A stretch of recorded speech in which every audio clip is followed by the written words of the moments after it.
إنما العلم بالتعلم والحلم بالتحلم. في صفات الإنسان ممكن تكون موجودة فيه بالفطرة، مولود بيها يعني، وفي صفات تانية ممكن تكون مش موجودة فيه وبيحتاج إنه يكتسبها مع الوقت.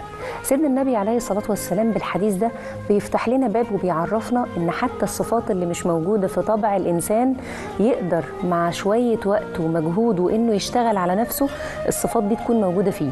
إنما العلم بالتعلم، حتى لو الإنسان ممكن يكون مثلا يعني فهمه قليل شوية أو بيدرك الأشياء بصعوبة، لكن مع المداومة على العلم ممكن يصير عالم من العلماء.